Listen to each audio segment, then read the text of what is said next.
when you tell a woman, this is my right biblically, and I may or may not do it. If you're afraid of your woman leaving you, she's gone already. It's just going to take, might just be a little bit. You know, if God tells me to marry the widow across the street, babe, I'm going to do it. I'm not going to ask your permission. What? You know, oh, well, I'm out. Bye.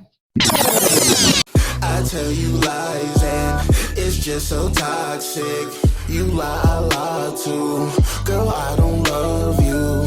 You know it's lies when I say it's just you. But don't be mad, boo. I once believed too.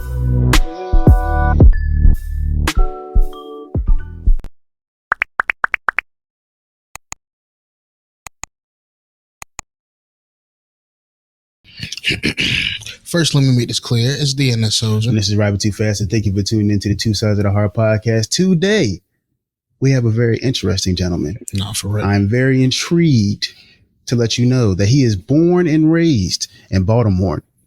He has a course and community for men called Man of Options that helps men who desire biblical marriages with the option of polygyny, which I've never heard of until 3 weeks ago. Okay. And he also throws the biggest all-inclusive New Year's Eve party in Baltimore called Charm City Countdown at the BWI Hilton every year, which we will be there. We might be streaming. He is college educated. Currently, he is married and his wife is pregnant right now for 4 months. Congratulations. Okay. He has 3 sisters and a stepbrother, which he's the oldest. And it's interesting to know that his mom got pregnant with him when he was 14. His closest sibling is 10 years younger, and he has 2 that are 20 years younger. Just a very interesting gentleman. He is working on something called the Alliance of Biblical Communities, designed for faith gatherings who are aware of the truth about biblical marriage. To kind of put that, all those words into one, it's kind of like a red pill for church, for a red pill church, basically. Yes. He's been married to one woman at the moment, but lightly he's seeking a second wife. Stay tuned. And he has a book called While Waiting Works, which won the best book for Baltimore Magazine. And he has the number 1 viral video in the world for a while on saving sex for marriage with 10 reasons not to have sex before marriage. And he's done a couple international book tours, mostly in Romania. Please welcome Rob Kowalski. How you doing, sir? I'm doing well. Thanks, Rob. That was a mouthful. Thank you. But you've accomplished a lot. I appreciate it. Yeah, it's been a wild journey. Yes, sir. Well, we're eager to hear about it. Yeah, thank you for having me. Yes, sir. Thank you for coming. Thank you for coming. One thing that you said, that my mom got pregnant with me when he was 14. I'm like, no, she was 14. If I was 14, man, that would have been painful for her. Crazy. I'm glad you corrected me. I'm just messing with you. So who is Rob Kowalski? Who am I? I'm one of the leading voices for biblical marriage right now. Like, I think I produce more content than anybody else in the world. I kind of stumbled across this truth about 2 years ago and just became very passionate about it because of what it cost me. So I was single and abstinent for a combined 18 years. So, you know, most people have never even been abstinent for a year, at least not voluntarily, right? Like some people that can't have sex, or they call them incels, involuntary abstinent, right, or involuntary celibate. I was, by choice, I was abstinent and single for a combined 18 years, which was super difficult. It was not fun. It was very depressing, lonely, confusing, because I believe what the church taught about monogamy only. When I became a Christian, I'm not a halfway person. When I decided to follow Jesus, I just was like, okay, I'm just gonna go all in and, try to be the best Christian I can. And I wasn't, gonna try to, be 1 foot in and 1 foot out. So I committed myself to sexual purity. I knew that what the church taught about, monogamy. I was like, okay, I guess I'm going to be a one-woman man now. And I guess if I don't sin long enough, God will give me a wife and I'm going to fall in love. And I'm going to, find, because I had never been in love when I, prior to meeting Jesus, I had never been in love. So, and I was never very good at monogamy. But I just assumed, that the topic was well researched. I didn't question it. And I waited and I waited and waited for this unicorn to come along. And there were a lot of girls along the way that wanted to marry me, or some just that wanted to date me and have sex with me. And I just, kept thinking that there's probably a better one out there. Like God wouldn't give me confirmation on any of them. So like, I prayed about all of them, but he wouldn't give me peace about, dating and marrying most of them or any of them, marrying any of them. And I just kept thinking, well, I was, got to keep waiting because I didn't want to settle. Yeah. And I didn't want to ever be divorced. So I just was like, sooner or later, one of these, a girl's going to come along and she's going to make me feel different than I've ever felt. Going to knock me off my feet. And then that's how I'll know. But about 2 years ago on a whim, I actually just researched it. I'd seen a Netflix special about some guys with multiple wives. And it just got me thinking. I was like, I wonder if any Christians believe this, or like any Christian denominations that believe this. Mm-hmm. And I just started Googling and I found the truth, and which is why I'm here to talk to you guys about it today, because it is the biggest psyop that's ever been pulled on the church, probably humanity. And it's definitely the most destructive. It's terrible for the world. And we can get into all the reasons why, but prior to this truth, and I'll just wrap it up with this, is prior to the biblical marriage, me learning this truth, my platform was on sexual purity, because I used to be very promiscuous. Slept with hundreds of girls when I was a stripper and a nightclub promoter. So I had a lot of casual sex. And when I met Jesus and I committed to sexual purity, I was abstinent for long periods of time. And from living at those two ends of the spectrum, I kind of really felt like I had a different, understanding about why you should wait, why waiting works, which is the name of my book. And I could break it down from a person that had lived both sides. And, the book did well, got like over about 200 5-star reviews on Amazon and, made a viral video, like you said, and that got a lot of views. And so I was really passionate about sexual purity, and I still am. A lot of people, they hear me talk about biblical marriage and marrying more than one woman, and they want to accuse me of being lust-filled. And I'm like, I was abstinent for 2 decades. Me and my wife waited. We did not have sex before marriage. Like most Christians don't even wait. I know, I live this world. Most of the people in the church are not waiting. Pastors are even get caught, having sex with people in their congregation now. It's a mess.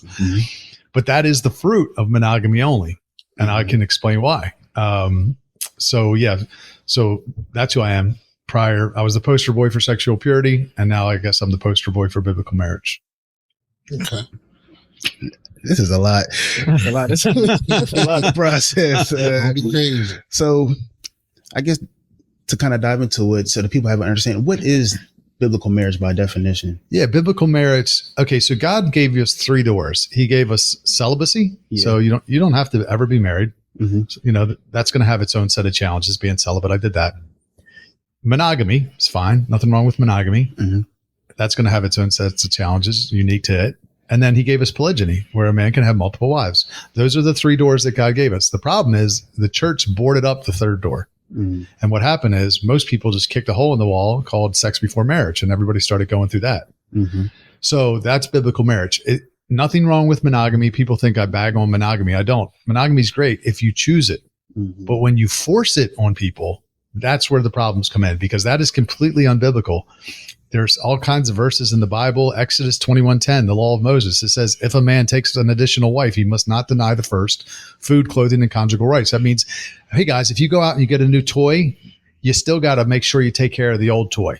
You got to take care of the first one. You can't just run off and be sleep. You can't deny the first one. You got to treat her exactly the same. You got to continue having sex with her, because God knew that men would do that.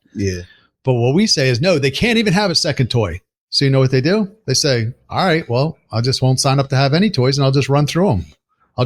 I'll play with them all. Or they'll say, you know what? I'll just get a new toy and I'll leave the first one. How often does that happen? How often does a man marry his high school sweetheart? They have 3 kids. Now he's 45. He hits a midlife crisis and he runs off with another 25-year-old and abandons his family, because that's what forced monogamy does. There's no other choice. This is what's wild. It's like, when you really think about monogamy only, how unrealistic it is. When does a woman hit her sexual marketplace value peak? Her sexual market value peak.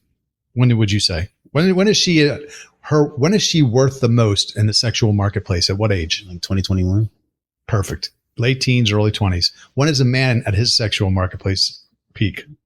In like his 30s or something like that? Exactly. Why? I mean, I don't know why. But Take a guess. He's a high value man. He's figured himself out. What made him be high value? Money. Exactly. What made the woman be high value? Her body, how she looks. Youth, fertility. Yeah. Exactly. Men don't hit their sexual marketplace value peak until later in life. So a man, you get married at 20, 25, whatever age it is. And the marriage age would go way down if we allowed polygyny. Because if you were dating your high school sweetheart and right now it's a buyer's market, men don't need to marry. We can have sex without marriage. We don't have to. So we don't. But if you were, dating your 17-year-old, high school sweetheart, 18-year-old high school sweetheart, and you didn't marry her, that 35-year-old dude down the street with a wife, he's been looking at her and he's going to grab her. He's going to wife her if you don't. So it flips the table and actually changes it from a buyer's market to a seller's market. So actually it would be very beneficial for women. They don't realize this. But yeah, I mean, a man gets married, a man and woman get married. Let's say they get married in their early 20s, and then the man isn't even established yet. And now he starts making more money. His value goes up, and now he's 35, and now he's still got 20-year-olds looking at him. And you just want him sheerly on his morality to stay with this woman when now their sexual marketplace value is not equal anymore. Mm-hmm. Right. And a lot of men don't. I'm not saying they shouldn't. They should leave their family. They absolutely shouldn't. But to say monogamy only for life, this is why the divorce rate's 50%. One of the main reasons. So it just creates a dumpster fire, and there's many more reasons that we could talk about. But yeah, I don't even remember what the question was. Nah, good, because I know you got something. Go ahead. I mean, your leg was shaking. I know you thinking. No, I'm just trying to process it. Like, okay, hold on. So that Bible verse that you said, right? Exodus 21:10. Yeah. Now, I'm not like, I can't pull Bible verses out of thin air like that. Sure, that's not me. But I wanna know the whole context before I really say what I'm saying. Yeah. But in that sense, I don't disagree. Like, if you're treating your significant other and you're not neglecting her in any type of way, and you pick up another, I mean, I don't see nothing wrong with that. I feel like personally, I feel like it's more of a headache for me, like dealing with multiple women. It definitely is more work. Yeah, and I'm okay, but like I don't see nothing wrong with it though. Yeah, I don't think I'm not saying anyone should do this, but let's say right now you're a young man and you get married, and maybe in 10 years something changes. Maybe you meet a woman that you fall head over heels for. A lot of men would just abandon their first wife, and that is absolutely not okay. Mm-hmm. The only way this is what I told my wife. This is what's beautiful about polygyny. It is the most secure marriage structure for a woman, because monogamy only is like a little two-seater. You're driving down the road with your wife in the passenger seat, and you see this little hottie on the side of the road hitchhiking, and you pull over, and your wife's like, "What are you doing? Where is she going to sit? You got to get out. I'm sorry." Like, that's polygyny's like, look, we can all fit. If I bring in another wife, it ain't a side chick. This isn't, a mistress. This is someone I'm going to commit to for life. Okay. It's going to be a very slow, calculated decision. I'm going to pray. I'm going to introduce her to my wife. I'm going to see if they get along. We're going to fast and pray. I'm going to see, does she complement my vision? Can she bring some set of talents to the table that's going to advance what we're doing? Because most men, what they'll do is they'll see a hot girl and they'll just lie. And now they're taking time away from their wife, resources. She gets absolutely no benefit. She actually gets the short end of the stick from her husband. My wife will get blessed because now she's got some help. She's got another woman in the house to help with the kids, the housework. They might get a little side business started. Who knows what will happen, But again, this is a lifelong commitment. This is what people don't realize. They say it's about lust. If it was only about lust, why would I marry one? I could have sex with dozens. Why would I marry two? That's foolish. Mm-hmm. I'm taking responsibility for someone for life. This is why God's okay with it. It was really God's social welfare system because it ensured that every woman that wanted a husband could get one. Mm-hmm. Right? forced monogamy is what we have now. That's man's way of making sure that every man gets a wife. It's literally the reverse of God's plan. It's sexual socialism. You get one, only one. You can only have one. You get one, you get one. Like women, 80% of the women are sleeping with 20% of the men right now. This is already happening. It's just happening in a really scummy way because we've tried to put control around it. So that people are just sneaking around. They have all these Facebook groups. Are we dating the same man? Like they're all trying to catch the guy because he's got 7 different girlfriends. And it's like, it just creates a freaking cesspool. Like we changed the laws, but we didn't change human instinct. Our biology is the same. Look, men are wired for variety, period. Like we can shame men into it and say we shouldn't be wired for variety. But the reason that God did that, it wasn't a flaw. It was a feature. Because just for example, in the American church right now, there's 20 million more women than there are men. Good. 20 million more women in the United States church. If you ask a Christian, what's the solution for that? Because there's only date an unbeliever, date a pagan, which is don't be unequally yoked, the Bible says, or stay single and childless. Do you think they want that? No, singleness is not for women. Singleness is for men. Fine for a man to be single. Not okay for a woman to be single. There's nothing worse for society than a bunch of women running around who can't find a husband. Because you know what they do? They have sex. And then they make babies. And those babies grow up without fathers. And then a society collapses because you got a bunch of degenerates. It's terrible for the world. So, you know, Paul said younger widows should get remarried in the New Testament. And who was remarrying? You know, who were they marrying? They were marrying into other families, other men that had wives. So this is very biblical. Point being is, look, anybody that's listening to this, I know it's shocking. Don't believe anything that I say. Go to the Bible for yourself. It's not hard to find. I wish I questioned it sooner. But polygyny, monogamy only did not come from God, and it did not come from God's people. It came from pagans. It came from Rome, romantic, one man, one woman, right? Rome, when you think about the spread of Christianity, they were Jewish converts, and then it became all these other non-Jewish people, Greeks, Romans. They all had monogamy that mandated. Now that was probably about control. It wasn't about morality. It was because they didn't want, it just makes the population easier to control because you can't reproduce so fast. But they were terrible degenerates. The Romans were sleeping with boys and they had prostitutes and mistresses and all that was fine. That's all legal, but you can't marry two. Don't you find that odd? Like I can go out and sleep with dozens of women legally. I can impregnate them. I can even murder the babies if I want legally. But if I want to marry two, now it's illegal. How's that add up? So what you think about that? You guys got girlfriends? Yeah. What are they going to think when they hear this episode? Man. Shit. My girlfriend's not going to like it at all. Well, they initially they won't because they've been indoctrinated by Disney. They've been told that they're supposed to have a man all to themselves. But honestly, if you want what everybody else has, do what everybody else does. The divorce rate's 50%. Okay. And what percentage of the 50% that stay together are happy? I'd like to know. It's probably not all of them. Yeah. Some of them stay together for the kids or for money. So, maybe half of them are happy. So that means you got about 1 out of 4 chance of being happily married. Right. So you can't do what everybody else does. So I had this conversation with my wife, and you got to really, you may have to educate her a little bit and say, listen, I told my wife, I'm never going to divorce you and I'm never going to cheat on you. How many men can actually say that and deliver on it? Because a lot of guys will promise monogamy and then they'll cheat. Even the beta man will cheat. A lot of times women get their heart broken by the Chad, the guy that they really wanted. So then they go date the safe guy and they marry him. And oftentimes they get bored and they leave, which is why 80% of the divorces are filed by women. But sometimes even the beta man will cheat if he has the opportunity because men are wired for variety. So I'll never do that. Unless my wife is unfaithful, I'll never divorce her. And,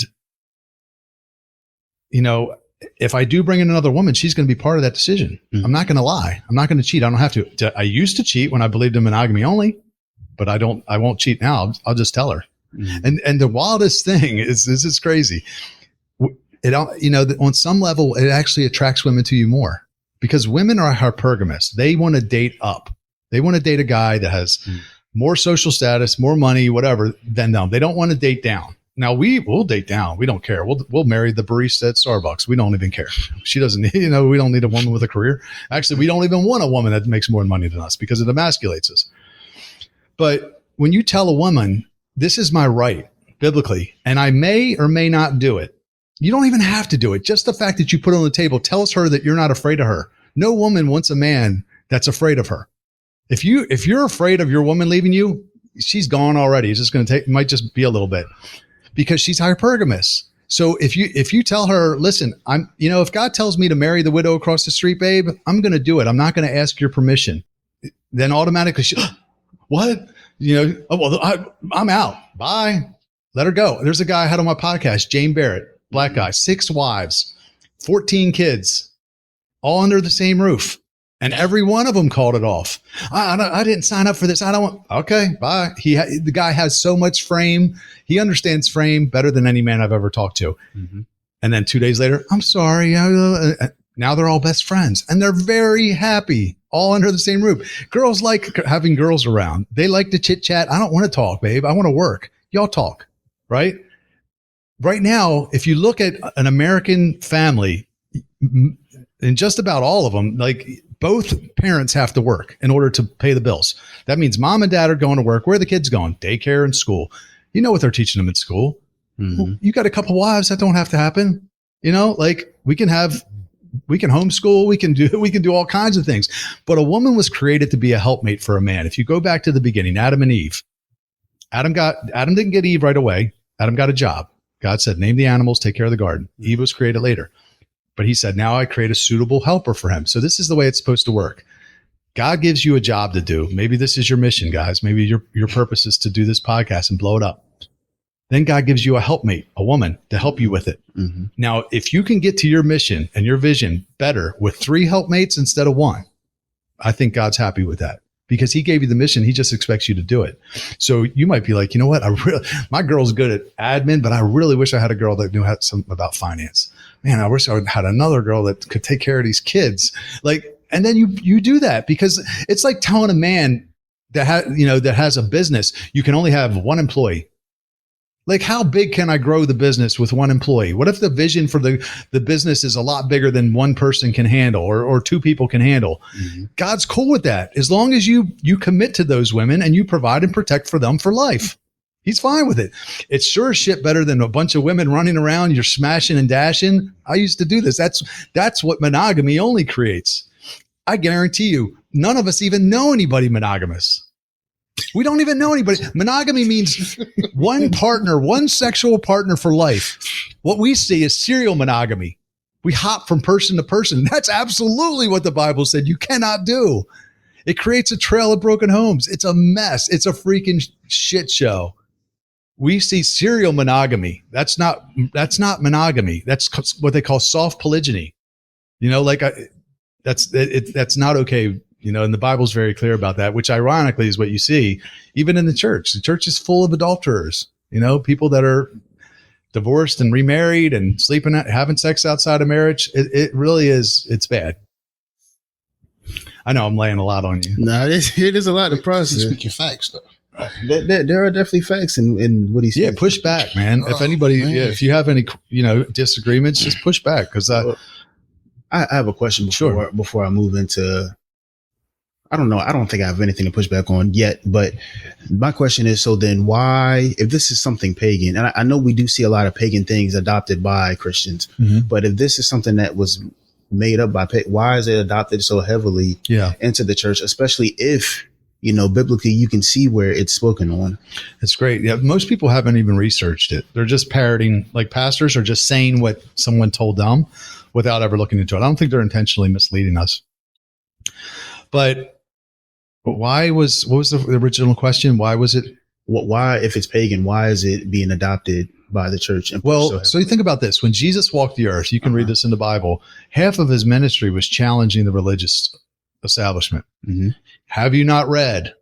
He was explaining, there was so much false doctrine in the church, and that was only 500 years after the last book of the Bible, the Old Testament, had been written. So it wasn't that long. Mm-hmm. Now it's been 2,000 plus years. So you don't think false doctrine crept in? Of course it did. right? The devil, we don't give him enough credit. He's slick. So he's infected the church with this false doctrine. The beauty of polygyny is a lot of the problems that we're experiencing now, especially in the church, is because of feminism, right? Mm-hmm. You can't have. Can you elaborate on that? Yeah, well, like it's very clear in the Bible that patriarchy, patriarchy is what's about. The man's in control. Like it really mirrors our relationship with God, because God is the Father. And what do they call us? The bride of Christ? Mm-hmm. You think, that's odd. Why did he call us the bride? Why does Jesus say he's coming back for 10 virgins in the parable of the 10 virgins? It's a perfect picture of what happens in the human relationships. God is the groom. Mm-hmm. Jesus is the groom. We are the bride. He can have as many brides as he wants. I have no right to tell Jesus, no, Jesus, you can only love me. He can love whoever he wants. He can love all of us. It's a polygynous relationship. And it perfectly mirrors, what a man, and what that does is that when a man commits to forced monogamy, unbiblical forced monogamy, mm-hmm. it creates egalitarianism. It creates we're equals. Mm-hmm. And what happens is when women don't want to be equals, they want to be with a man that, remember hypergamy, that's mm-hmm. above them, that, is the captain of the ship, right? Mm-hmm. Which is why I believe that they get bored in the relationship. So I think part of it could very well be that it makes men easier to control. So I went to this biblical families retreat. I went to a few of them actually, but the last one I went to was, I don't know, last year sometime. Mm-hmm. And there was a guy there and he had 2 wives. One of them was older, like his age, and one of them was early 20s. He was maybe 45, 50. And he had about, I don't know, 10 or 15 kids, but like mm-hmm. 8 or 9 of them were boys, and they were like teenage boys, like older teens. And like, I saw them all sitting there. I was watching them and they were like all sitting there worshiping together. And I was like, and he's just right in the middle of them, like this, like a patriarch. And I'm just watching him. And I'm like looking at all these boys and I'm like, you can't mess with a man like that. If he's got a little army, mm-hmm. he's got a militia. So imagine you got thousands of families, and you got a man, and he's got 3, 4 wives, and each of them got 4 or 5 kids, and he's got 8 or 9 boys. You can't push a family like that. You can't push families like that around, because they'll overthrow the government. You can't tax them to death. Mm-hmm. You can't do all the crap that they pull us. You give a guy 1 wife mm-hmm. with a 50% divorce rate.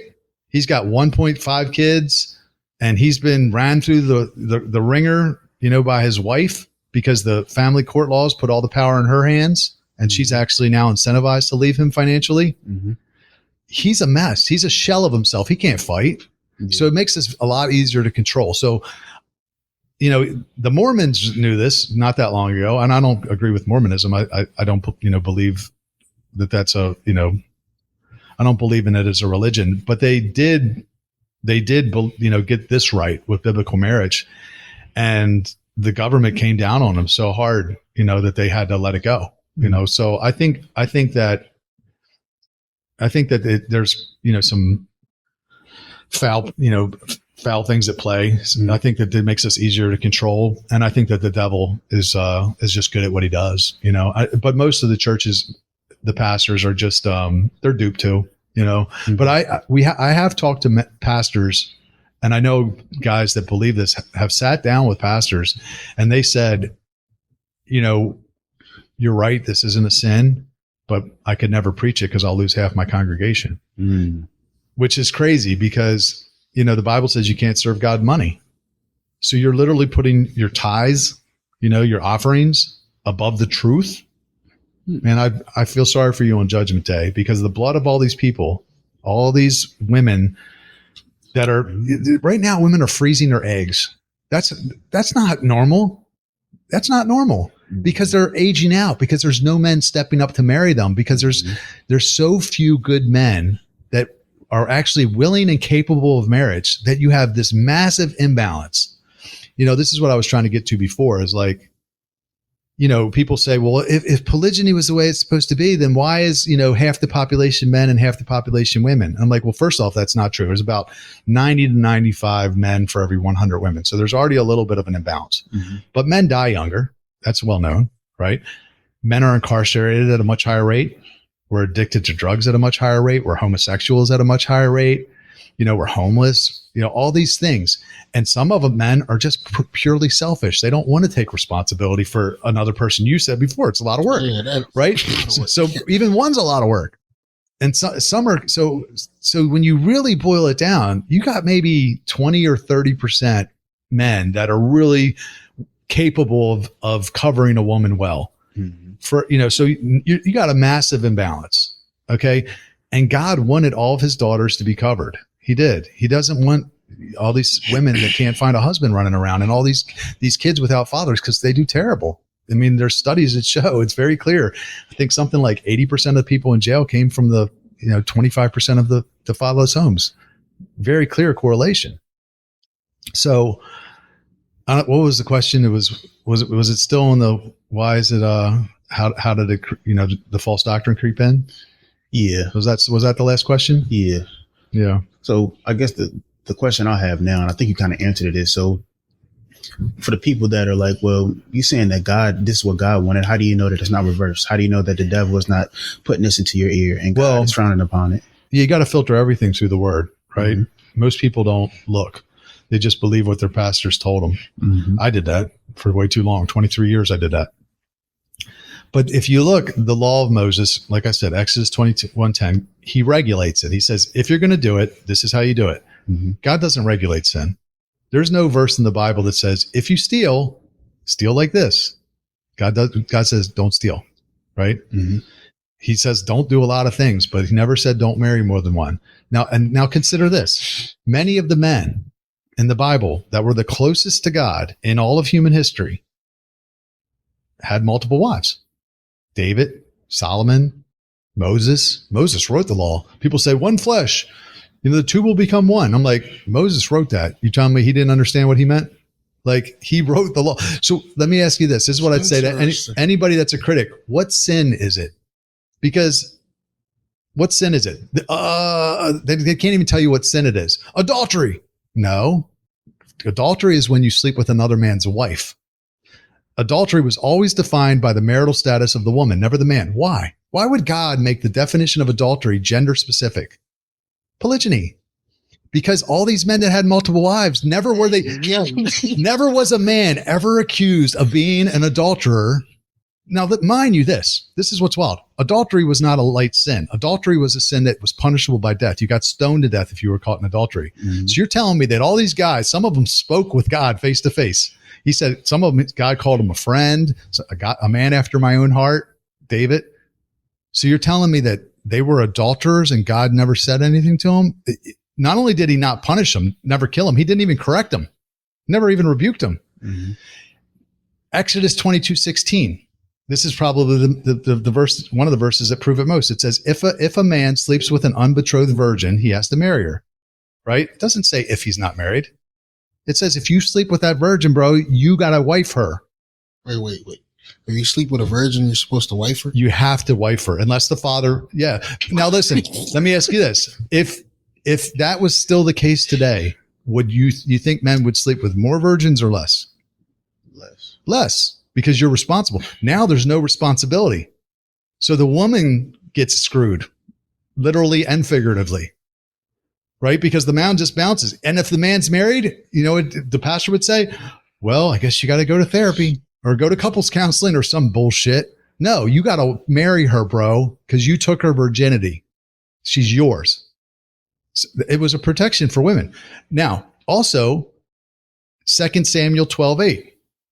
When, I don't know if you know the story, but David took Bathsheba. Do you ever hear that story? It was another man's wife. Mm-hmm. And the prophet Nathan goes to David and says, the Lord said, I gave you your wives and I would have given you more if you ask, why did you take this other dude's wife? So God told David that he gave him his wives and would have given him more. How is it sin? How does it sin? Somebody make it make sense. Even a pastor. I'll gladly sit down with a pastor. How is it sin? Because what happened is everything got changed. Even now, the definition of adultery has changed. Adultery is not what they tell you in church. Unless she's married, a single woman. Here's what's wild. It's impossible for a single woman to commit adultery. she cannot commit adultery. A married woman has to be involved in order for it to be adultery. Now, if you're a married man, you sleep with a single woman, you're not an adulterer. I'm not saying you should. I'm not saying that it's not a sin. It's just not the sin of adultery. Okay. So we have to go back to the beginning, and we have to start at least to define the terms correctly, because what we have now is a mess on our hands. The dating culture is just a complete shit show. And it's because we've deviated from God's word. He's got a design for how to do all this, and we have to get back to it. And that's how we start to untangle, this mess. Okay. So my question to you would be, like, if that's the case, like, how would you go about, like even doing that with like two women? Like, how do you get them on the same? Yeah. Like, how do you get them on the same wavelength? It depends on the women, though. So first off, one of the things that Jane Barrett said, I asked him about, like, what's the most important, thing you look for in a woman, for a potential wife prospect. And he said submissiveness. And he's right, because you're not going to get a rebellious woman. This isn't going to work with a rebellious woman. I wouldn't even want a rebellious woman. Now, I believe if you have strong enough frame, you can turn a rebellious woman into probably a submissive woman, but it's going to be like getting on a bronco that hasn't been tamed, and you might get beat up a little bit in the process. But no, it depends on the woman, because some women may be more on board with it, quickly, but some may be a slower process. If there's a married man listening to this podcast, let me tell you this: the last thing I'd ever want you to do is blow up your family. God hates divorce. Don't do that.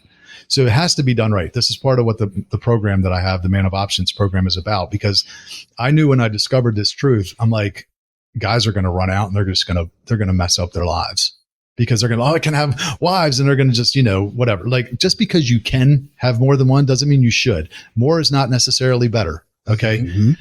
But it's permissible. And this is what I want to get the truth across, because men would just stop dragging their feet. If they knew that they could marry more than one, like I told you guys before we started, if you would have told me that I could have more than one wife, I would have married my first girlfriend when I was 19.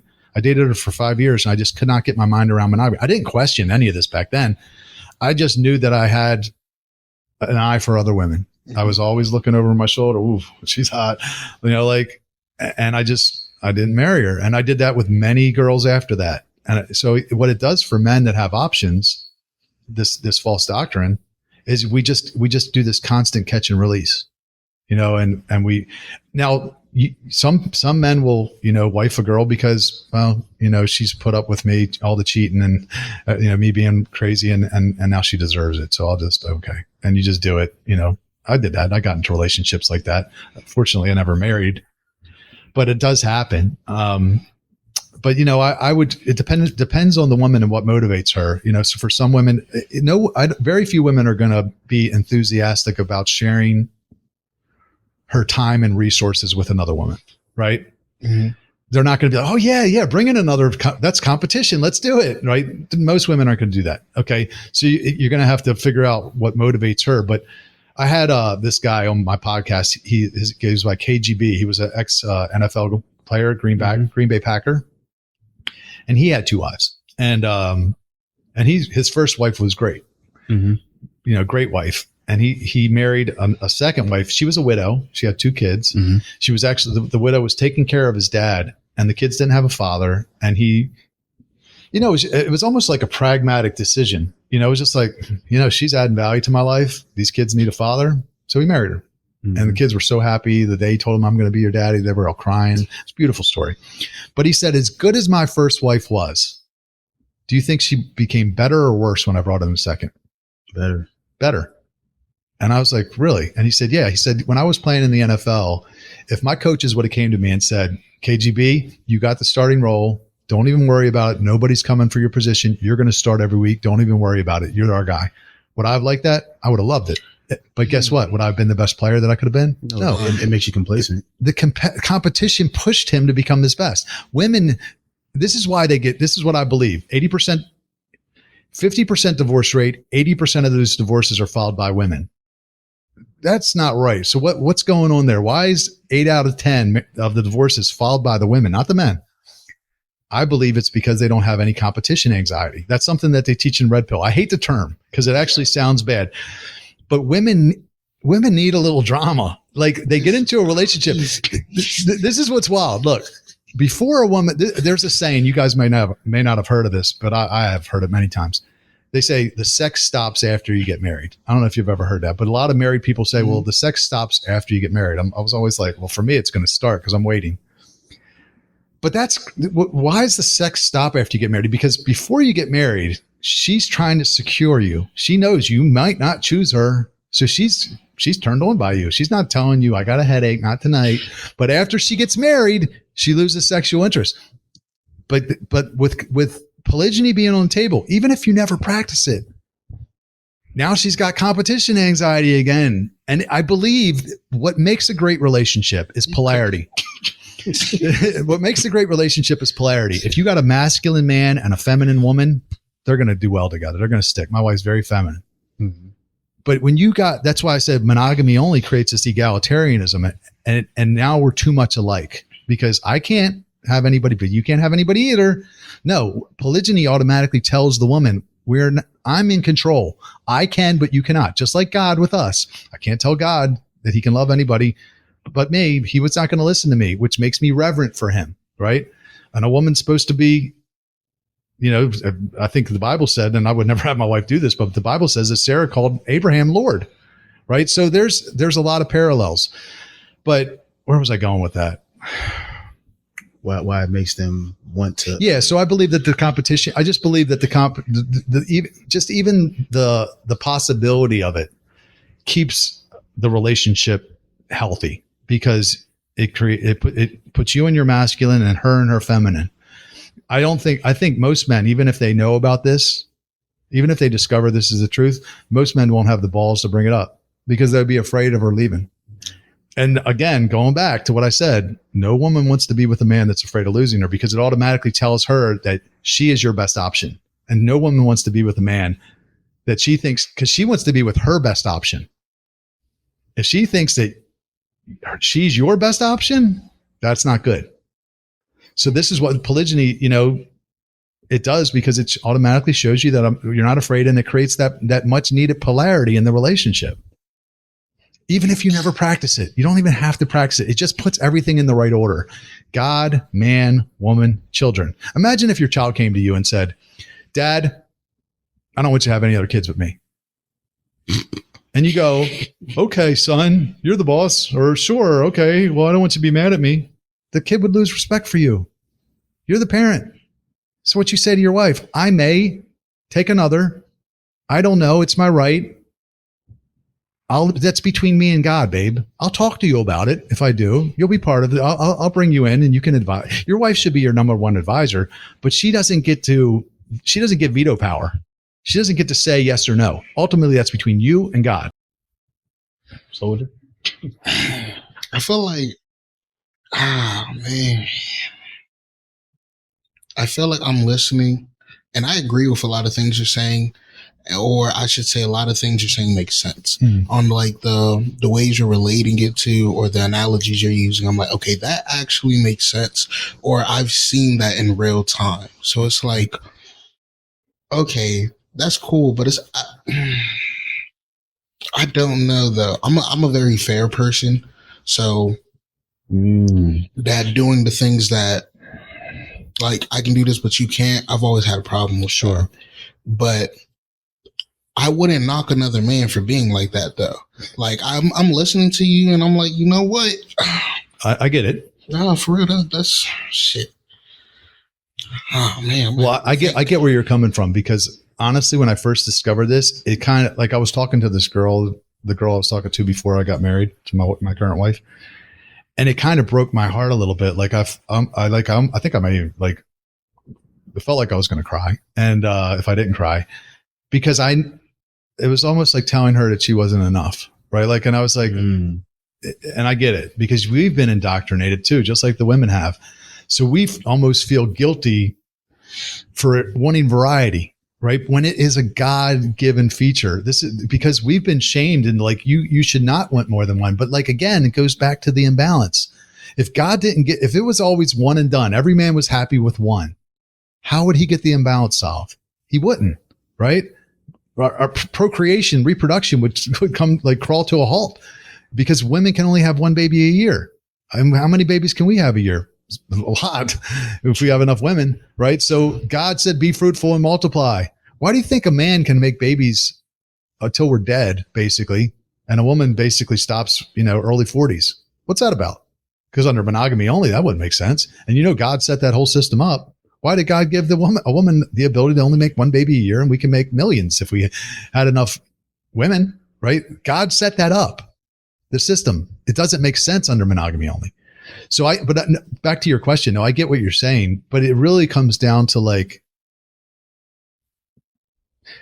people like polygyny hurts your wife's feelings. Okay, well, does divorce hurt her feelings? Divorce is going to hurt a lot worse because it's going to rip the family apart and the kids apart. And I'm more concerned about that than temporary jealousy. Okay, yeah, sure. Temporarily, you may get feelings hurt. There may even, once you bring them together, you have two women under the same roof, you might get some emotional stuff, crying, oh, do you love her more than me? Or whatever. That may happen. I'm not saying that doesn't happen. But right now, we have a 50% divorce rate. I could go outside right now with my eyes closed and throw a rock and hit somebody whose whole life has been destroyed under monogamy only. So the idea that polygyny is somehow going to hurt someone's feelings, people's lives are being destroyed right now under this false doctrine. And I'm more concerned about that. Like people say, how dare you would do such a thing to your wife? I'm like, yeah, how dare I give her a best friend that can help with the house and the kids and support our mission? Like, how dare I do such a thing? Damn, boy. Yeah, let me reconsider it. I'm not gonna lie. I don't know how I fully feel about it. But honestly, as of right now, even before you came, I was like, I'd be open-minded, but I don't think I would agree with it. Yeah. But no, I totally agree. I'm not gonna lie. Well, this is what I'm saying. It's like, look, if I do anything tonight, it's we don't know what your future holds. If you ever get married, you got a girlfriend, right? Yeah. If you get married to her, you stay with her for the rest of your life. That's the okay. plan. But if there's another woman, you don't know what's going to happen in the future. I would rather see you marry a second woman than divorce your first, right? And break up your family. Most men don't even consider this. They've never even been told this. So that this isn't even on their radar. This isn't even on women's radar. There's women, so many women. I was part of the church world, and they go to church and they can't find a husband. And there's a lot of good men, godly men there. They're already married, but they're not even on their radar because nobody's told them that this is an option. So it's like, my hope is to get this truth out, because the last thing God wants is broken families, so at least if people know that this is an option, maybe, that keeps some marriages together, or maybe it starts some marriages, creates some marriages. Yeah. I'm not going to lie. What, chill. Excuse me. You have answered a lot of the questions we have prepared for you. So I'm just going to kind of speak on where Sure. my mind is at right now. Yeah. So I know some people, my dad was selling cars to this football player. I'm not going to air him out. My dad was selling cars to this football player. And my dad told me yeah, the truck that I just sold to so-and-so. Yeah, he bought that for his side woman. Right. And I was like, that sounds bad. He was like, well, here's the catch though. They know about each other. They've met. And so I guess what I'm thinking of based off the information you presented is what really is the issue of this outside of it looking bad or certain people feeling like that's not okay. If all the information you're presenting is true, right? If I or a viewer goes and looks at this and does their own research and it comes out to be this is okay, then I guess what really is the issue? Especially where I was going with this, especially if you're providing. I have another friend. He talks to multiple people. He provides for all of them. They all know that he did something with me. We were in the car. He was like, I'm going to call 3 people. And I'm going to be like, hey, I don't got no money right now. I need lunch. And all of them will be like, yeah, I can do that for you, because they know that if the roles are reversed, he would do that. Mm-hmm. And so saying all that to say, You just got me thinking, man. Well, back to the guy with the side chick. The sad part about our society is most people would accept that more than they would a guy that's married to 2 wives. It's crazy. It's really wild when you think about it, because if you'll read the Bible, you'll read the Psalms of David, and the Proverbs of Solomon. But if those men walked into your church with their families, you would throw them out. You would literally kick them out. How are you going to say people can use it? You're starting a cult. I'm like, you're reading a Bible that was written by men who practice this. How is that not the biggest psyop? That somehow we tricked people. They're literally reading a Bible written by men who practice it and then accusing other men that are talking about it of it being something evil, when it was never called evil. Not a single time in all of Scripture was it ever called a sin.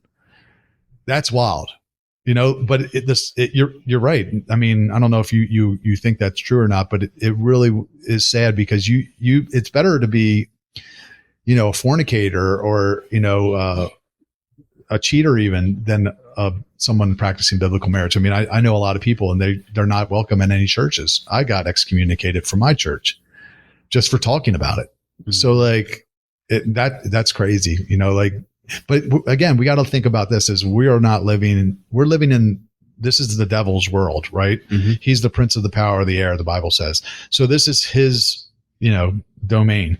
And we got to expect that you're going to get things like that where, look, you could go out and smash, dozens of women and be celebrated. But if you marry 2, you're going to be shamed, and that's something really twisted in that logic. Not only will you be shamed, they'll be shamed. How could you?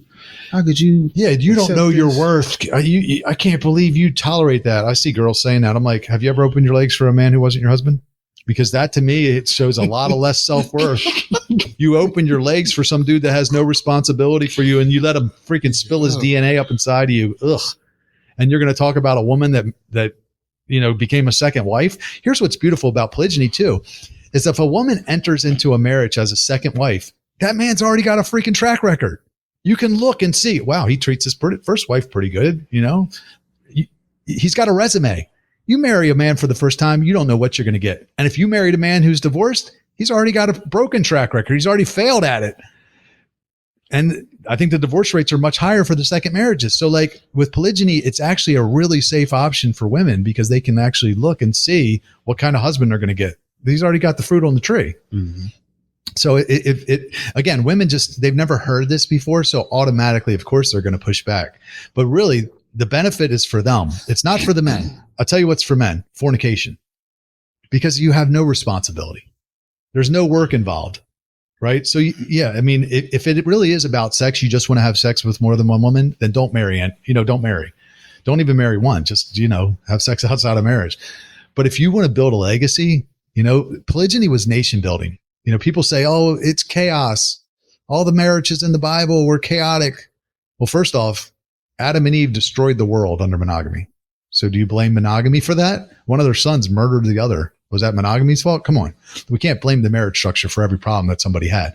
But if you look at polygyny, what it's truly possible with polygyny is it went from a single man, Abraham, to over 2.4 million people in 430 years, and they overthrew Egypt, and it was the greatest country in the world. They went from one man to 2.4 million people in just 400 years. Can you imagine what we would be able to accomplish as Christians if we adopted polygyny? We would freaking dominate. We would take dominion over the world, and we would populate heaven. But instead, you know what the devil did? He gave it to other religions, and he gave us homosexuality. So Islam, they're having 8 kids per family, I hear. And what do we have? 1.6 or something?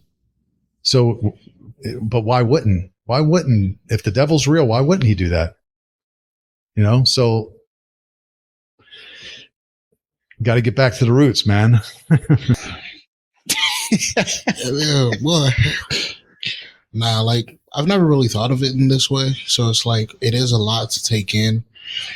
But it's like a lot of it is like I'm saying, it kind of just makes sense. Like that just sounds right. Like, oh, okay, cool. It's nothing I've never really thought about too much, but you're like pulling those quotes, like, cause I'm a big guy on it, how like it's worded, like how the word is used. So in the Bible, like how you said, like, I gave you your wife and I would have gave you more. Yeah. So then it's like, oh shit. So I mean, if you would have gave me more, there's nothing wrong with it because the Lord's not going to give me nothing that's I shouldn't have. Right. So Exactly. it's like, that makes sense, but I just feel like the societal hold, like the way I view things because of society and the society we live in is kind of like, it still sounds crazy. You're going like, to suffer. Yeah. You will. You're going to suffer persecution, at least now, but maybe not so much in the future because it definitely, the word's getting out. It's actually a trending topic on X today, I believe, polygamy or Christian polygamy. In my 23 years, I never heard a single person mention it. God, I wish I'd heard it. God, I had so many women that wanted to marry me. And I kept thinking, I just, she's not the one. I don't believe in the one anymore.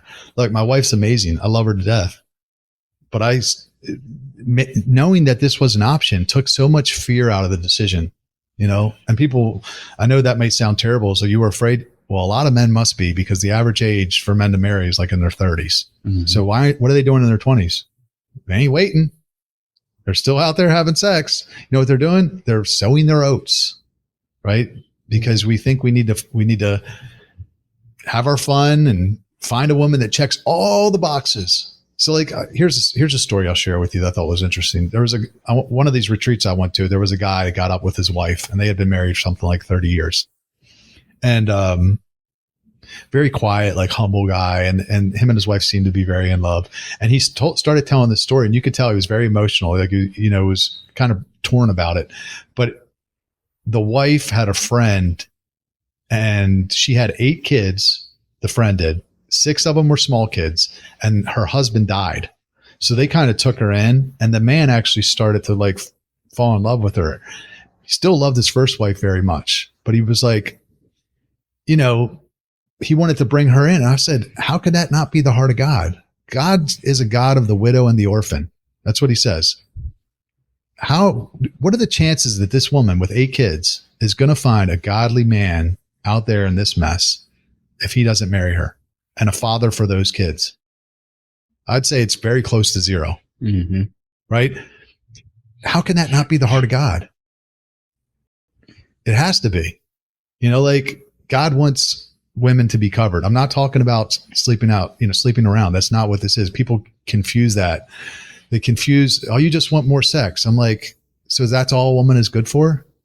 That's literally what you're saying. Ooh, come on. Right? It's very misogynistic thought. You don't take into account their skill sets, all their gifts and talents, yes, sex is included too. And there's nothing wrong with that.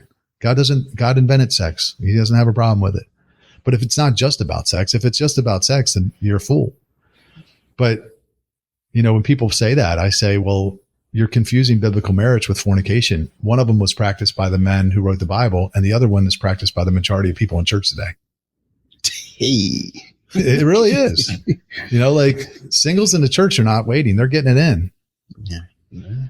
Right. And I don't say that like accusingly because it puts the women in an impossible situation because they want to, first off, they get lonely, right? They get horny too. And they want to marry and they're trying to secure a man. And sometimes they're like, if they figure if I don't have sex with him, he might not stick around. And they're trying to, but the men are dragging their feet. Again, we're not getting married until our 30s. So like it puts the women in an impossible situation because it's just too much fear around monogamy. I said this on a podcast recently. If you tell me I get one of anything for my whole life, you only get one for your whole life. I'm going to have to try a lot of that thing out. If you tell me I get one car for my whole life, I'm going to have to test drive a lot of cars, do a lot of research, because I don't want to pick the wrong car. So that's what we do. That's what men do because of this false doctrine. That's why Satan loves it. He loves monogamy only because the destruction that it causes.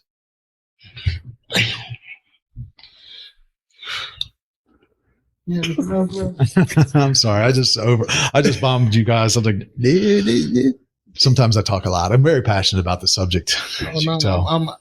I'm very glad though, because it's like, hearing you talk, it's just like my mind is trying to combat it because, what I think socially, but like It's like, damn, it's crazy. I'm really at a loss for words, to be honest. No, I am as well.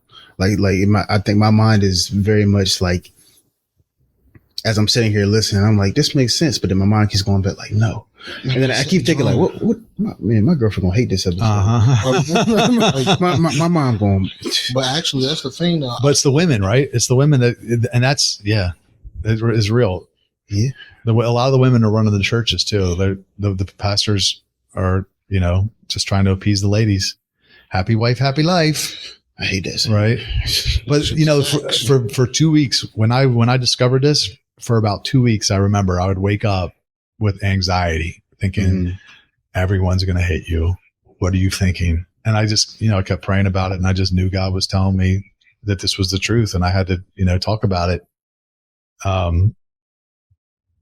like, if you look at throughout the Bible, like, every time somebody gets an unpopular message, they're accused of being a heretic. Like, Jesus was accused of being a heretic. Yeah. All the disciples were, the prophets, like Paul, they were all accused of heresy. So when people say that, I say thanks, because you just, again, don't believe anything I'm saying. Just go research it. If you're not a Christian, then, it probably doesn't matter to you, because this is the beauty of it, is like, if a man is righteous, like he actually wants to be have peace with God. If you show him a righteous path, he'll probably take it. But if you don't show him a righteous path, that desire sometimes comes out sideways, and you get like perversion, you get porn. You get a lot of porn in the church, man. The stats are a lot of guys looking at porn in the church. You get, fornication, you get all kinds of things. So you get Diddy, but seriously, if we let men express this natural desire and stop trying to shame them and show them the righteous way to do it, I think many would take it, and it would be good for everybody. It'd be good for Christianity. It'd be good for the women, be good for them. I said this in a podcast recently. I was on with a red pill coach. He was like a pickup artist. And I'm like, it's not just the right thing. Like, I'm not saying anybody should do it, but it's better than fornicating. Like, it's not just the right thing to do, but it is the better thing to do, because I'm like, imagine if you did have 3 or 4 wives and you had all these kids, and you get home and you're actually, your wives are working with you on your mission. You're making a positive difference in the world, and your kids are like, daddy, daddy. And, that's so much better than just, lust and just smashing and dashing. Like, that's empty. I've done it. It's fun while you're doing it in the moment, but then after, as soon as you ejaculate, it's kind of empty. And it leaves you alone. But like, it's the better thing. But Satan duped us, man. He duped the church even into believing this monogamy only crap. And what you get is a lot of people that just stall out in the dating market, man. They don't even marry, or if they do ever marry, they don't marry early, or sometimes ever. Like, I should have had a family. 20 years ago, I should have been building a family. I'd probably have kids your age if I would have known this, but I didn't. And instead I just kept waiting. And, so my goal is I want the 27-year-old me. That's that's how old I was when I started following Jesus. I want him to hear this podcast, because if I had heard this when I was 27, my life would have been so much different, so. God. I just know I'm going to face some backlash after this. I just know, because conversations I'm going to now have to indulge in. It's just like, but. Personally, I'm okay with that. Like, shit. Is it women? You think mostly the women? I mean, most definitely. You might have some guys who, who might be like, nah, and because of this, which is cool. But I really feel like it will be the women, because. I understand. Yeah.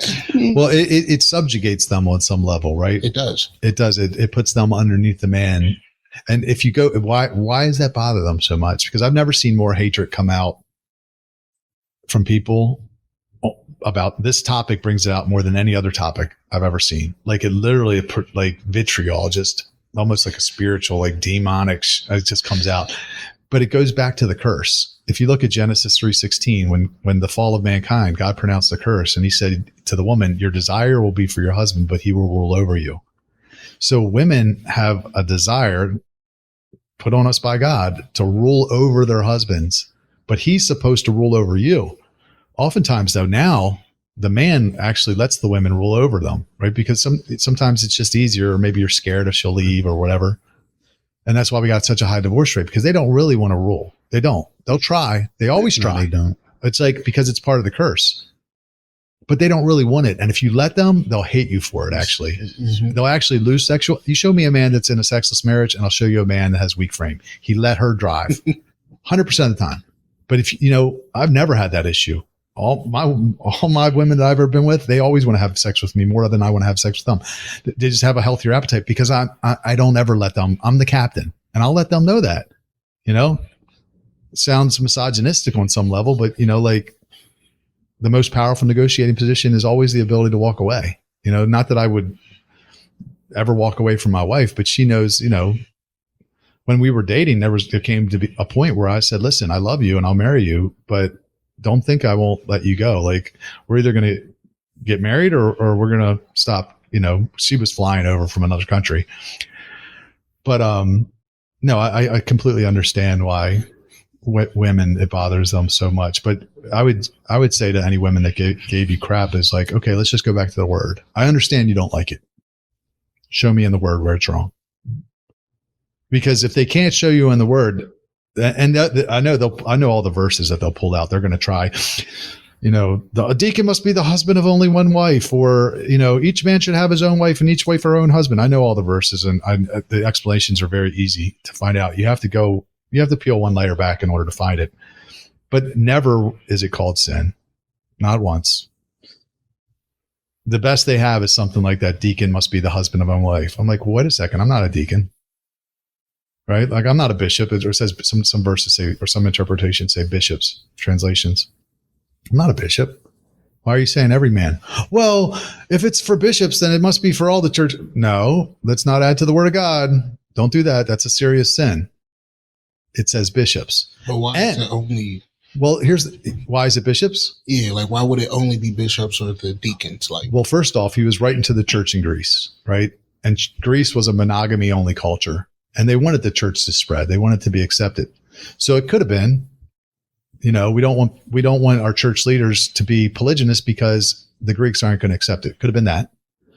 Or if you look up the original meaning of the word that was used, it was a word called mias. It means one, husband of one wife. It also means a, and it also means first. Very easy to check this out. Go to Strong's Concordance online.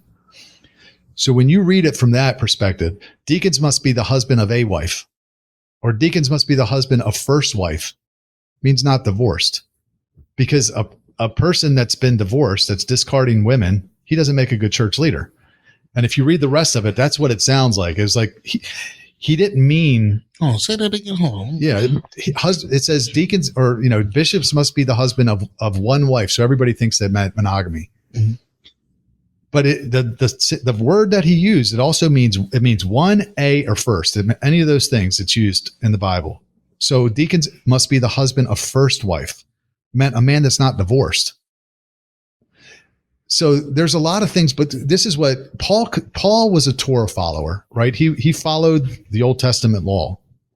You think he just all of a sudden came out and, hung a sharp left and said, oh, wait, monogamy only now. He didn't even have the authority to do that, right? He can't override God's law, okay? Nor would he have done it. Now, maybe he did mean one. There's a possibility that he meant one, but it was for that specific church. Maybe it was because, bishops, if a man had 2 or 3 wives, he wouldn't have had the time to serve on the church. Mm-hmm. We don't know exactly why he said that to that church. If he meant one, a, or first, I don't know. But it wasn't a mandate for all. But this is what I'll tell people. I'll concede to you that it meant one wife, okay? Mm-hmm. If you concede to me that everyone that's not a bishop can have more. Okay. Because the majority of people are not bishops. 99% of men who are Christians are not bishops. So that means we can all have more. They don't even know what to say. I'm not gonna lie. I really feel like I didn't know what I expected for this episode, but I feel like I got way more than I expected. And honestly, like, I'm gonna bring this conversation up later. Like, I just feel like it's gonna be a nice, like, conversation starter, like, at this point, because, like, crazy to me. I'm like, dang. It's a big psyop. Yeah. Dang, and then he got the Bible verses to match. You know, there's many verses in the Old Testament where God talks about having two wives. I think it's Isaiah, where he talks about they were mine and they bore children to me. He was talking about Israel and Judah. Now, of course, it's figurative language. But would God compare himself to something that was sinful? You know, like, no, he wouldn't do that. He wouldn't, you know, he doesn't use even the parable of the 10 virgins. Jesus is the groom. He says in that, you know, the kingdom of heaven will be like a man coming to 10 coming back for 10 virgins. And you know the story about they had their lanterns and 5 of them were foolish and 5 of them were wise. And the 5 wise ones went into the marriage chamber with the groom, Jesus. And people say, well, they weren't really brides. Well, why did they say they were virgins? What would be the point in that detail? And then they bang on the door. Lord, let us in. The 5 foolish ones are banging on the door saying, Lord. When you look up the definition of that word, it means person to whom I belong. Well, that's a strange thing to call your friend's future husband. No, they were his brides, dummy. You know, Jesus was, it is a perfect picture of the church. Jesus is the groom. He's coming back for multiple brides. Me, y'all, lots of other ones, right? It's a polygynous relationship. So, you know, it's all right there. I know people don't like it. It's super polarizing, you know, but at the end of the day, you don't have to like it. If it's the truth, it's the truth. The word can defend itself, you know, so just challenge people to go back and look for yourself. Don't believe anything I say. Just look. We are not going to get through all these questions, but I do have 2 questions. Sure.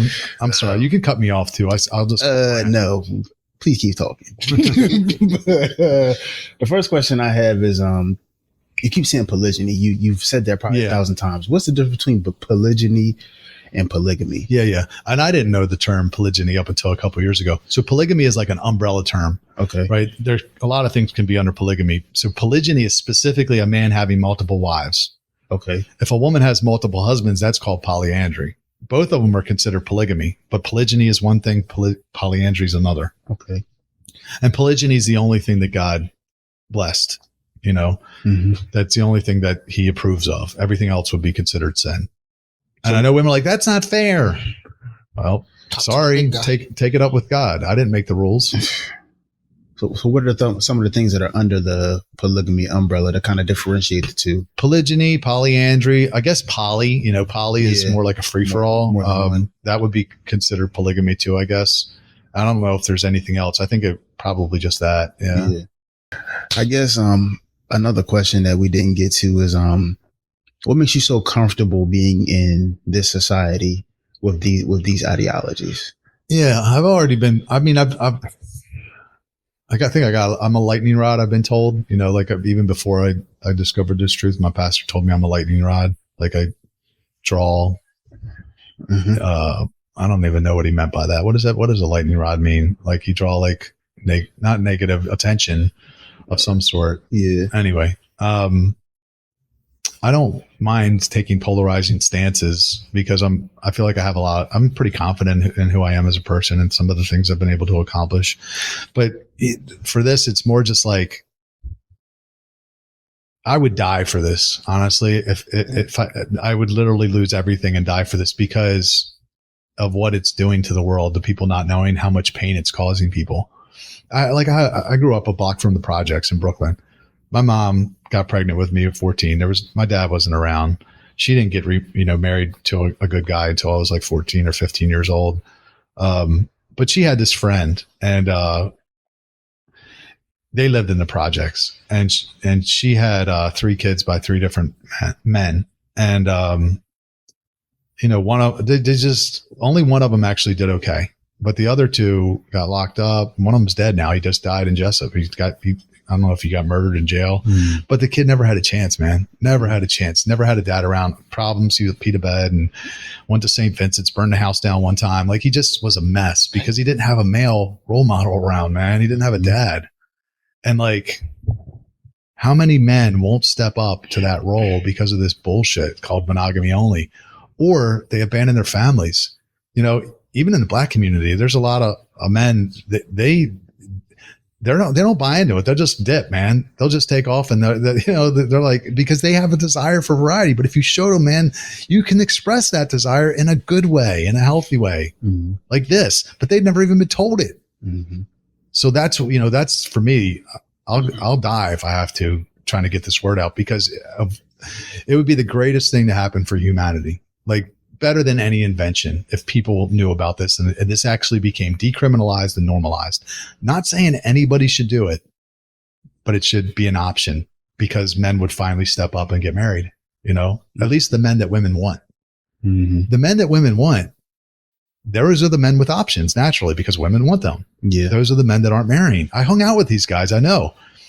People like to say, I was on this podcast. I was on this debate with Andrew Wilson from The Crucible, popular guy.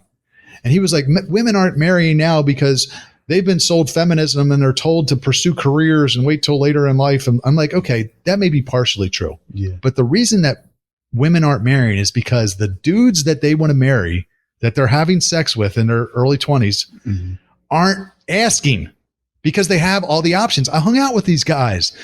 The girls were always holding out for the commitment, always hoping that he was going to ask.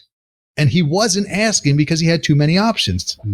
So, like, if a woman's sleeping with you consistently, 99% of the time, she wants the commitment from you. It's how they're wired. To say it's no, it's because she was told to pursue her career. No, dork. She only settled for you because he dumped her, because he wouldn't wife her. So she lowered her standards and she married you in her 30s when she hit the wall. That's why she married you, Andrew. Like, but they don't even know this because they've never been in the position of a man with options, right? They don't understand it. So no, the guys that have all the options aren't asking because you've told them that they can only have one for the rest of their life. And they're just too scary. It's like this little cage. Get in the cage. And we used to do it, because, Christianity was more, like having sex outside of marriage or a baby outside of a marriage was was a very strong social stigma against it. But now, not so much. So now they're just like, nah, I'm not getting in the cage. They're not doing it. So we need to stop. We need to show men there is no cage, or at least at the very least, the cage is open. The door's open. You can come and go as you please. Like, then they're like, okay, well, this isn't so, and they'll probably, most of them will never even leave the cage if you leave the door open. But the fact is that you shut the door, they're like, nah, not getting in. They just don't marry. So. Okay. So would you be comfortable knowing your daughter was in a relationship like that? Yeah, that's a great question, because people, I've heard people say, well, my daughter would never, I would never give well, listen, if a man came to me and he was a righteous man and he said, I'm going to protect and provide for your daughter for life. I'm never going to cheat on her. I'm never going to divorce her. Sure. If he was a good man, why not? I mean, what's wild to me is in the Bible, a woman was expected to be a virgin on her wedding night, and the men knew that it was their right to have more than one wife. So the woman had to be a virgin, and the men knew that they could have more than one wife if they so chose. Now, you got women that were formerly promiscuous expecting lifelong monogamy for men. It's literally the reverse. And now we wonder why men don't sign up for marriage. Well, no shit, Sherlock. Imagine if we flipped it. Imagine if the women were virgins and you could have more than one wife. We would all be getting married, right? We got to get back to it. So yeah, like to me, that's like the craziest thing though, where a man will actually commit to monogamy only with a woman that was formerly promiscuous. That to me is like, dude, what are you doing? You just signed a lifelong contract on a rental car that everybody was driving for free. And you just, that to me is wild, but guys do it, like, I know that sounds terrible, but I think you see the analogy. Yeah. I guess moving away from this topic a little bit. Sure. My next question is, so what's your 10 reasons on why you should wait till marriage to have sex? I haven't been asked that question in a while. So let me see if I can remember them. So one was sex mass problems, right? So like when you're having sex in a relationship, you don't ask yourself the hard questions. Like this is what I would tell anybody, including you guys. Mm-hmm. If you want a family, right? And I know your women would probably appreciate this. if you stop having sex, you basically, that's what you do. If you want to know if you're in love and you want to get married, you want to find out if she's the one or not, I hate the one, but the next, a serious prospect, let's just say that. Mm-hmm.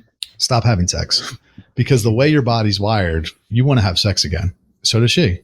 And now you're going to have to ask yourself the hard questions, and you're either going to shit or get off the pot. You're either going to get married and the next time you have sex will be your wedding night, or you're going to break up and stop wasting each other's time. So that's one of the reasons. And I did this with my last girlfriend before, my wife, which was like many years earlier, is we were having sex and I wasn't sure if I was in love, and we would break up and get back together. We did this a bunch of times. And I just said, we're going to, I started feeling convicted because I had rededicated my life to God. So I said, we're going to stop having sex. And if we're in love, we'll get married. But if we're not, we'll figure that out quick. Mm-hmm. And you certainly do. So, but when you're having sex in a relationship, there's no point in even evaluating it on that level, because you're giving each other what you need. So you don't, you could literally waste years of each other's lives just having sex with each other, which is not a good thing, especially for women, because they have a short, biological time. They only got about 20 years mm-hmm. to start a family. So you don't really want to drag your feet with a woman. It's a very shitty thing to do, is to waste her time. Mm-hmm. So that's one of the reasons. Physical. One of the things, I'd have to look at my Tinder. Can I look at my phone? Yeah. Cool. Yeah. One of the reasons was sex connects us. So, like soul tie connects us? Or? Yeah, definitely soul ties. That's why have you ever broke up with a girl you were with for a while? You know how hard it is. Like, even though maybe you're not in love, you're in love with the idea of her or something. And then you don't want anybody else to have her either. So did you have that issue or no? Were you able to make a clean break? I could say yeah, but I personally don't believe in soul ties, but it's not in the Bible. The word soul tie is not in the Bible. But I do believe if you spend a lot of time with someone, you start feeling emotionally connected to them. You start feeling a little territorial of them. You don't think? No, I agree.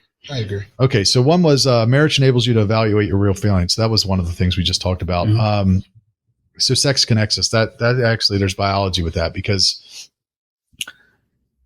during sex you release a hormone. Actually, men don't.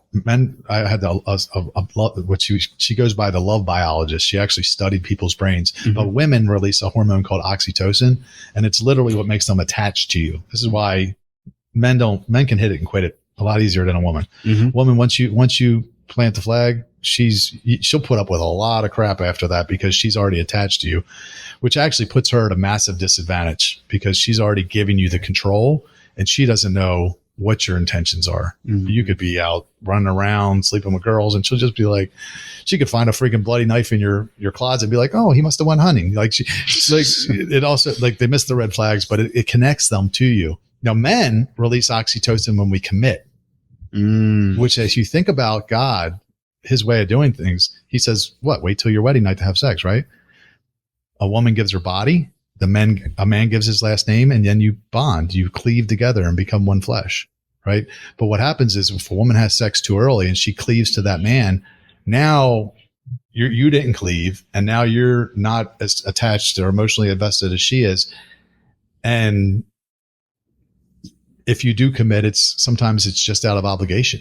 Like, that's where I was, where I would, the woman was, we have sex quickly, and then I knew she wanted to be in a relationship, and I'm out sleeping with other girls. And then finally I would, after like 3 or 6 months, eventually at some point I just couldn't play the non-committal game anymore. And I'd be like, make her my girlfriend because she deserves it. It's not even love, really. It's not love. So like, when you take that out, now you can think real clear, like, is this someone I can build with, that I want to be with, that adds to my life, and not just I need to give her a commitment because I feel obligated to her. So pregnancy is an obvious one. We don't need to get into that. Everybody else is doing it. I talked about, people often say, well, you need to take a car for a test drive. Well, how's that working out for everybody? Because that's what everybody else is doing. And the divorce rate's 50%. So everybody's test driving, and that ain't helping. It's actually making things worse. So again, look at what everybody else is doing and do the opposite. physical attraction fades. One of the things I talk about where, like, I don't know if you've ever heard the saying, but there's a saying that goes, show me the hottest girl in the world and I'll show you a guy that's tired of having sex with her. Have you ever heard that? No, but that makes a lot of sense. Jay-Z, Beyonce. Yeah. So basically, if you're not waiting and you're just like, we're also physically charged up. You see a girl, you're like, of course you want to smash, right? Like, but then what happens is sometimes you find yourself hemmed up with the wrong girl, like, because you have sex and maybe you continue to have sex for a while and now you get attached, but now you're in a sexless marriage because the physical, it doesn't matter how hot she is. If you're not connected on a deep level, you won't want to sleep with her, because that shit will go away at some point, and probably not even in that long. So like, it's not a good, it's great to have physical attraction. I mean, of course I want to have a beautiful, beautiful wife or wives, but that can't be the thing, right? And then the last thing was the sex connects us. So I talked about like how sex is a connection mechanism in the video. I'm trying to remember it. And basically there's a study out, a lot of studies that show that women with the highest sex partners have the highest divorce rates. So women that have more than 10 sexual partners, they have the highest divorce rates. And I believe it's because that oxytocin, like I think God gave us sex as a way to connect because that's when you have intimacy, it's not just about ejaculating. It's about like really being deeply connected to another human being, right? There's joy in that. And I think that especially for women is if they attach and then they pull away, they break up and they do that to another man and pull away. And then eventually it's like, it's not so sticky anymore. Right. And now they have a hard time pair bonding, which again, going back to monogamy only, a lot of women have a hard time pair bonding because they've got their heart broke by 3 or 4 guys in their 20s. They call it alpha widowed. So they dated some alphas. He wouldn't commit to them because again, he had all the options. And now they're in their 30s. They lower their standards. They marry the safe guy and they just don't bond to him the way they did to that first guy. Like women are almost like wet concrete. Like when a man sleeps with a woman for the first time, you're going to impress upon her. It's like stepping in wet concrete. You're going to leave an impression on her.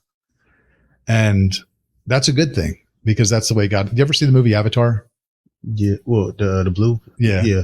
You remember when he's wrestling that thing that flies Puts his head and he puts his finger and then the eyes go, that's how it is when you have sex with a woman for the first time. I've never had sex with a virgin.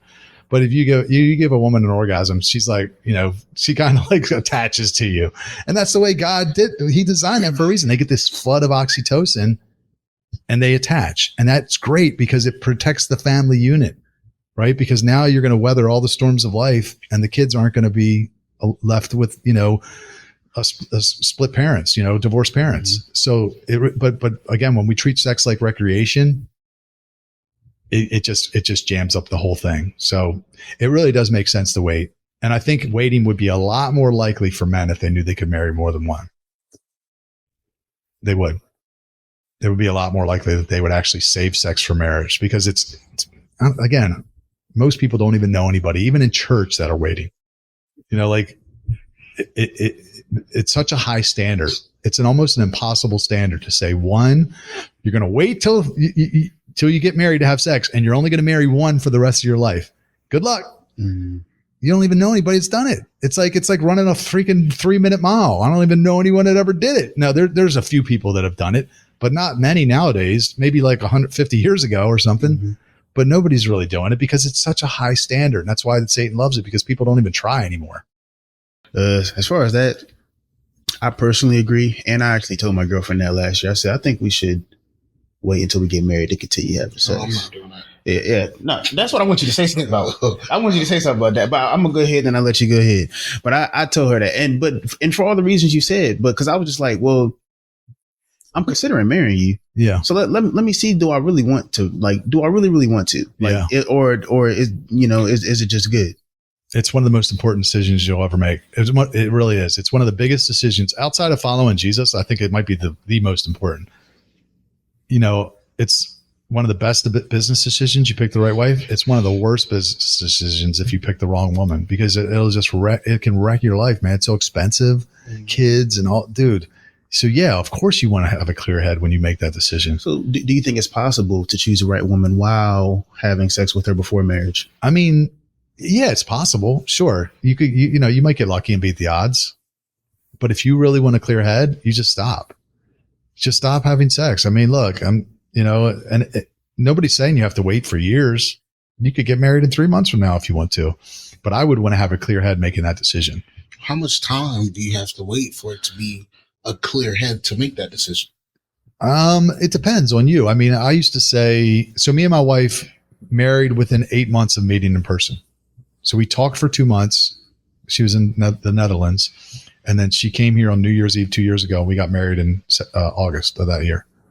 So it didn't take that long. I mean, we had a couple close calls, to be honest. Like we weren't perfect, but we waited and, we fasted and we prayed. There's a verse in the Bible that says, trust in the Lord with all your heart and lean not on your own understanding. Proverbs. Hold on. That's Proverbs. You got it. 3 verse 5. 5 and 6. Yeah. No, you got it. Lean not on your own understanding. All your ways acknowledge him and he will make your path straight. So imagine like a lot of people are like, you got to take it for a test drive. Well, you're not trusting God. You're leaning on your own understanding. Your understanding is she good in bed. Like that, right? If you really want to trust God, get in obedience with him. I mean, imagine if you're like smashing your girl and you're like, please God, tell me if I'm living in sin. Like, I don't know. Is God going to answer you? He might, but like, I think you have a better chance of hearing God and getting clarity if you say, listen, God, I'm going to fast sex for however long, a month. And I want you to tell me, should I marry this girl or not? I think I'll answer you. I really do. I think I'll honor that decision because it is a sacrifice. But yeah, I mean, I would want a clear head for making that. I've thought about fasting a lot of things. I've thought about fasting the Ravens. I've thought about fasting from food, TV. I've had to fast from TV one time. My mom made me do it for a week. Never have I thought about fasting from sex. Yeah. Oh, you lucky. Mom smacked me with a year, no back. But that's very interesting. And I've always, we disagreed on that before. And I understood why he said that, and he understands why I said. I think he understands. Yeah. But you just that's a really good argument. The lean out on your understanding because you're not trusting God to lead you to if that's supposed to be a wife because you're like, no, I think I got this. I figured it out. Yeah, let me just test the merchandise and then see if this, I don't know. I think from me and my wife, we prayed from the second conversation we had on the phone. We started praying. Again, we did like I did this 86-hour water fast. I don't know if you ever heard of that, but like literally just drank water for 3 days and prayed and God, man, he showed up. Like I knew that I wanted to marry her pretty quickly. I was getting green lights from God. She wasn't sure, to be honest, because she knew my beliefs about polygyny and she was like, I had some friends telling her, I don't know, like, whatever. But we were in Costa Rica and this was a cool story. So she had this thought. I didn't know about it. Like she said something about hummingbirds and she loves hummingbirds and we had seen one hummingbird. We were there for a month and we had seen one like almost at the beginning of the trip and it was kind of far away. And she had this thought that it was almost like she said an intrusive thought. It just came in her mind and she was like, where did that come from? It said, if I see a hummingbird up close before I leave, and we were leaving like the next day, she said, if I see a hummingbird up close, I'll marry him. And she thought she scared her when she thought it. She goes, I can't think that. I can't make promises to God because, I have to honor it if that happens. And then she said she remembers thinking, well, yeah, what are the chances though? We've been here for a month and we only seen one from far away. So it's probably not going to happen. So she just kind of let it go with the thought that kind of drift away. And I didn't know she had this thought. Literally 30 seconds later, this little hummingbird comes and he comes right in front of me and he comes right at me. And he's like literally literally within arm's reach. And I said, look, there's a hummingbird right there. And she goes, oh, and I was like, what? Right.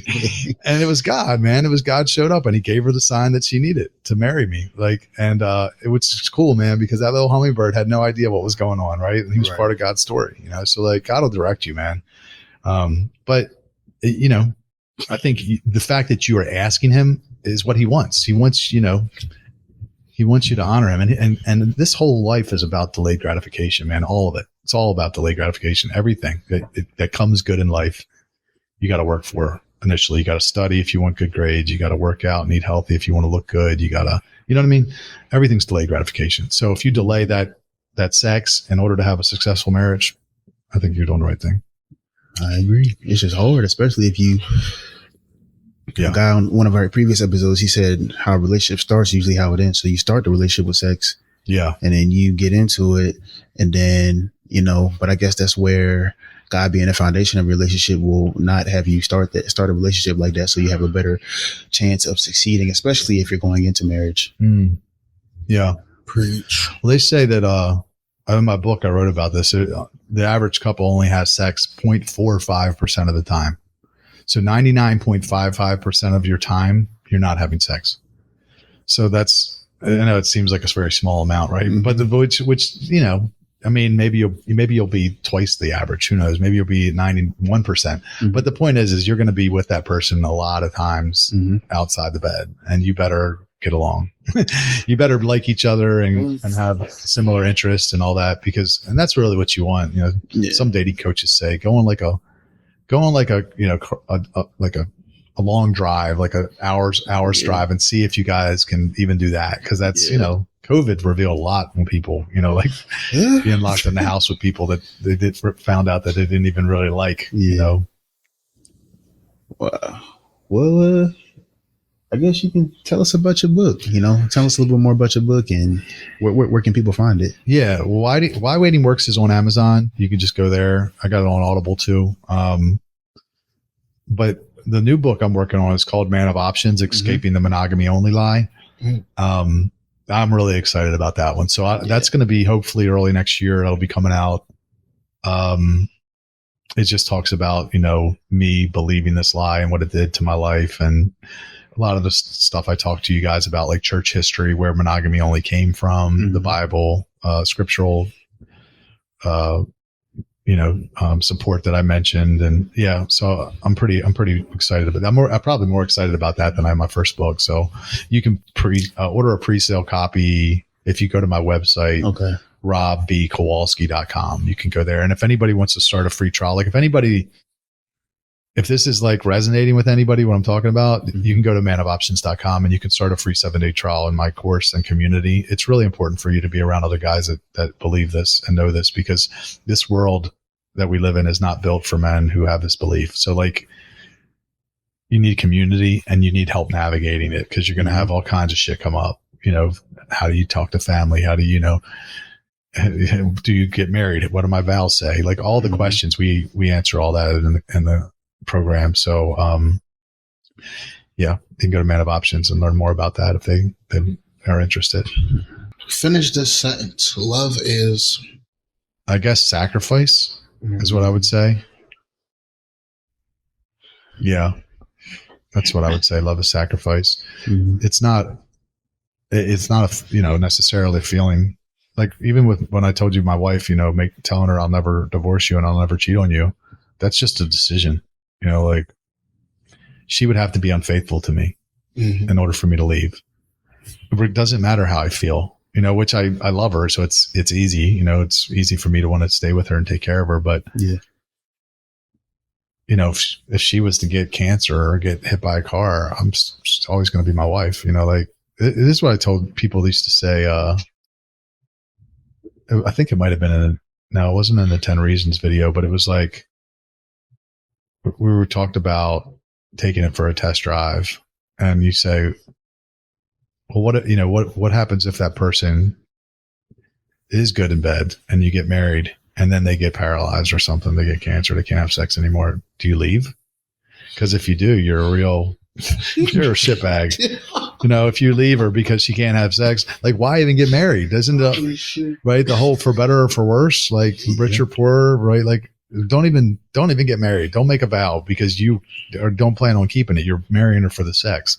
So that's another reason to wait. But no, for me, I would say love is sacrifice. I agree. What sacrifice have you made for your current marriage? I mean, I'm trying to think of what would be the greatest sacrifice I made for her. Like doing all the typical things that a husband does. She always tells me how great of a husband I am. I spent a month in the Netherlands when we were courting. I didn't even say dating. We were courting. Mhm. I don't know if that was a big sacrifice.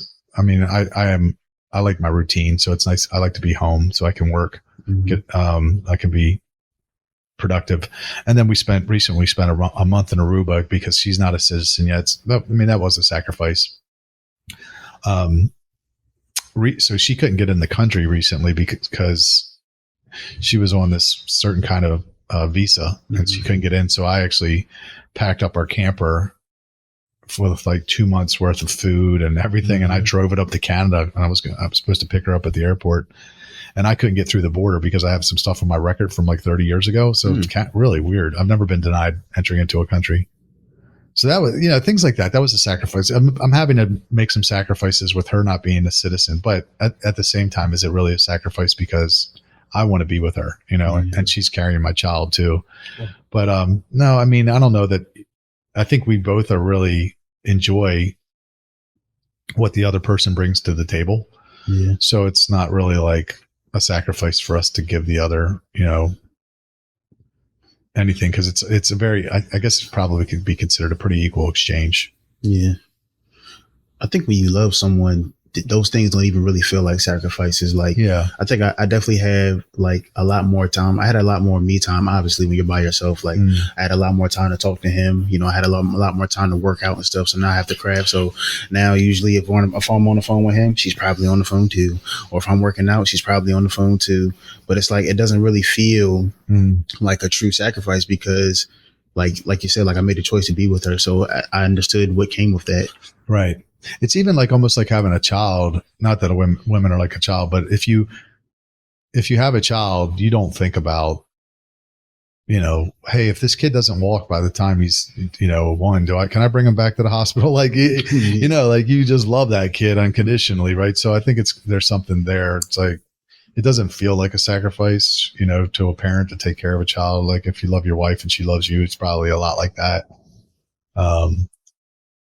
But I'm sure, there's times that you have to sacrifice for your children and your wife, but it hopefully doesn't feel like that, right? It doesn't feel burdensome. The only thing that kind of sucks is that money. I'd be like, good, looking at the account, you need 400. I only got 5. That money out. But at the end of the day, though, I wouldn't, if I had to choose that choice, I'd do it 10 times out of 10. Yeah. That's one thing too, just to mention, is like a lot of people think with polygyny that you better have a lot of money if you're going to have more than one wife.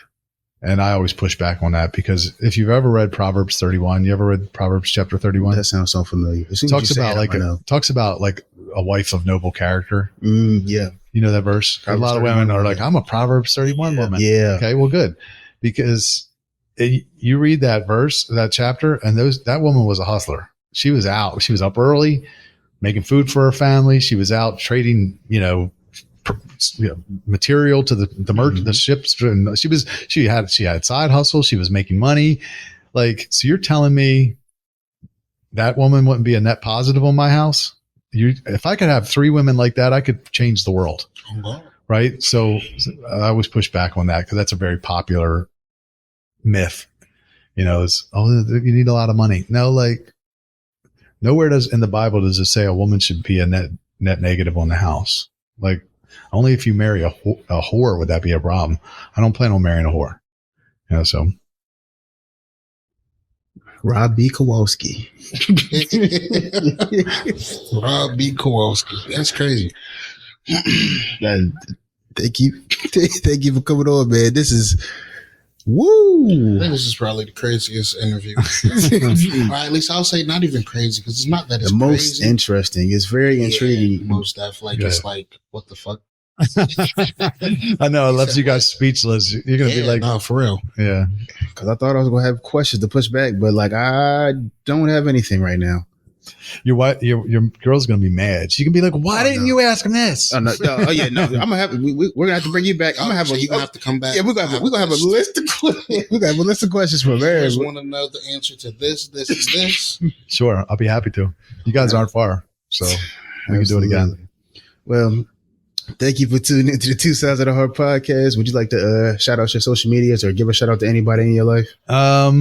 Shout out to my lovely wife. Say a prayer, depending on when this comes out, just trying to get her back in the country before the holidays.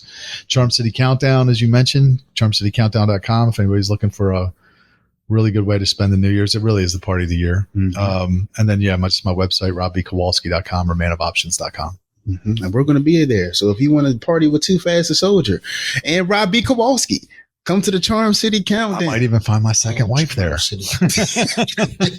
Yo, you're crazy.